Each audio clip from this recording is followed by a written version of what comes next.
If I do my job the way they're doing their job, there'd be dead people. Ohio's criminal background checks broken.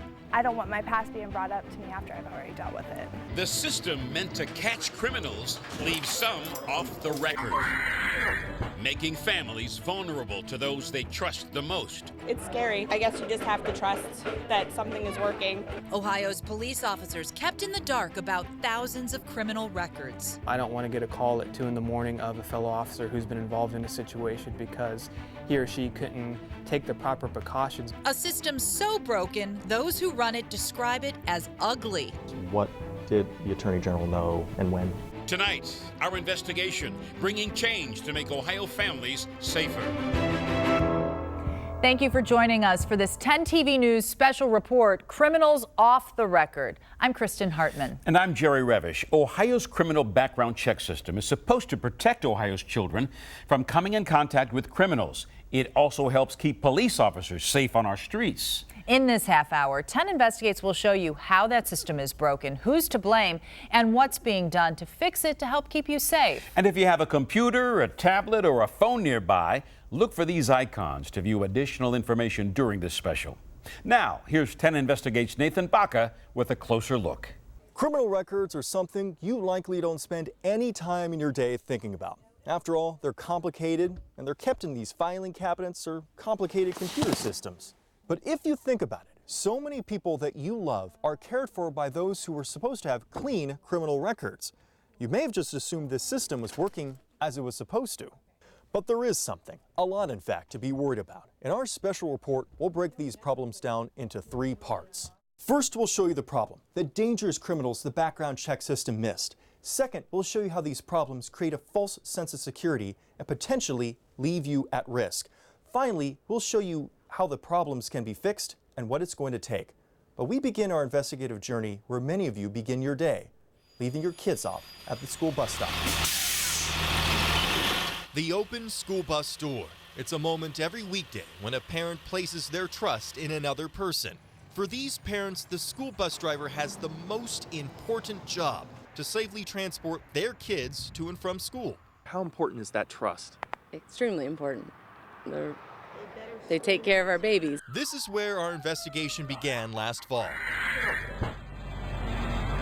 That's when Whitehall bus driver Christopher Lidistansky assaulted a 6-year-old girl. It was caught on camera, and Lidistansky lost his job.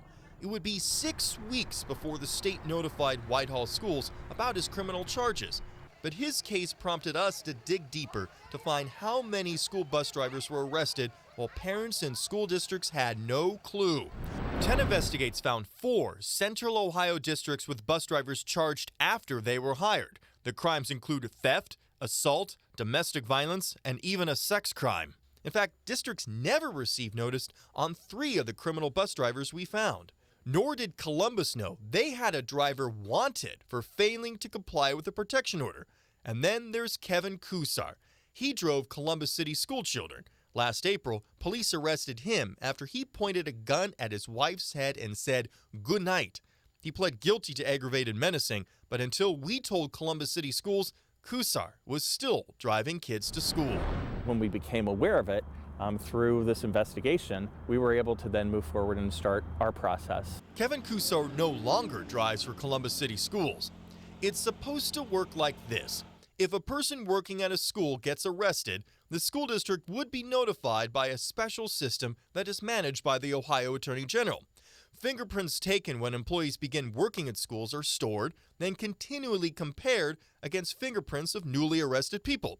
When a match is found, the Attorney General's office notifies the school electronically. Now, in a couple months, we're going to have a better system, and where the information will flow immediately about specifically what that person is charged with.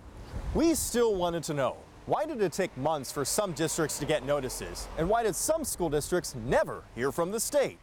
10 Investigates discovered a major flaw in the RAPBAC system. It all comes down to fingerprints. Remember the Christopher Lidistansky case? Whitehall, like many police agencies in Ohio, does not fingerprint suspects of misdemeanors. But those misdemeanors can include some pretty serious crimes, including endangering children. That means weeks and months can go by before the alert system is triggered, notifying schools of an arrest. Then we found cases where criminals' fingerprints were never taken for their crimes against children. Take Jessica Park. Last summer, police found her at this Southside gas station in the driver's seat of a vehicle. They learned that Park was there with a friend to inject heroin while her 3-year-old daughter was in the back seat. Park was found passed out and near death. I mean, I was a heroin user. I mean, I had to go to rehab for 4 months. Police charged Park with endangering children. According to Columbus police records, because she was taken to the hospital, no fingerprints were taken. When her conviction was sent to the state last November, even with her social security number, there was no record of her arrest because those fingerprints were missing. I don't want my past being brought up to me after I've already dealt with it. Now, the reason why we bring up people's criminal past isn't to harass them. People with criminal records can rehabilitate themselves and get jobs. But the law has special requirements for those who work with children and the elderly. And we're not just talking about problems with fingerprints here. There are so many people who work at daycares or as home health care aides who have criminal records, they're getting these jobs. So many people, not just families with children, rely on complete and accurate criminal backgrounds. One of them would remake the bed or while I was in the shower, and money would turn up missing. Jim Manwegan's home health aide, Diana Baker, got her job despite having a criminal record of aggravated menacing. That leaves a Columbus police detective questioning how it happened. How did these 2 people specifically that we have mugshots on get employed? Don't know myself. You may not have these people working in your home, but danger could still be next to you. The law requires that people who want to purchase a gun go through a background check. It's there so that people who aren't supposed to have them don't. When mistakes happen, it's the job of the ATF, the federal agency that polices illegal gun sales, to retrieve them.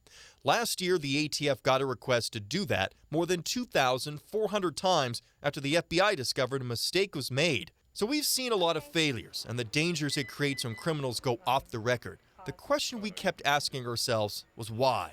The Attorney General's office runs Ohio's criminal background check system through the Bureau of Criminal Investigation. They keep much of what goes on inside their London, Ohio headquarters confidential. But how big of a problem is this? Officials at the Ohio Attorney General's office won't comment on specific cases, but records can tell the story. You know when you're at work and your computer won't do what you're telling it to? You often send an email to the people at IT to help out. Same thing goes for the people at BCI. So we gathered the emails and memos those employees sent to their IT people, and after sifting through thousands of those records, we discovered just how alarmed those employees are with Ohio's criminal background check system. In the summer of 2012, workers at the Attorney General's office complained that it's getting ugly with people looking for information on their background checks. In the fall of 2012, the state's computer stopped communicating for more than a day with the FBI system where all national criminal records are stored. It was fixed, but in February 2013, problems with the state's server meant that fingerprints sent to the state weren't being captured. Those working on the lost transactions issues noted that the system was years old and cobbled together. Problems continued through August 2013 before all the missing fingerprints were found and put back in the system. During this time, the BCI record system was telling employers their job applicants had no criminal record, only to discover later the applicants were criminals. Who are these criminals? We'd like to tell you, but the Ohio Attorney General's office won't say. The Attorney General's office won't reveal who they initially tagged as safe, only to realize they missed their criminal record. They blacked out over 3 years worth of names, but we counted just how many criminals the system missed. More than 1,100, and these are just the ones we know. So far, we've shown you how these background checks are letting criminals slip through the cracks. But they're not alone. I thought that maybe someone had stolen my identity. Coming up, see how records missing for months are keeping people with clean criminal records from getting a job. And 10 Investigates digs deeper, uncovering problems that go beyond Columbus, affecting people all across Ohio, when our special report, Criminals Off the Record, returns.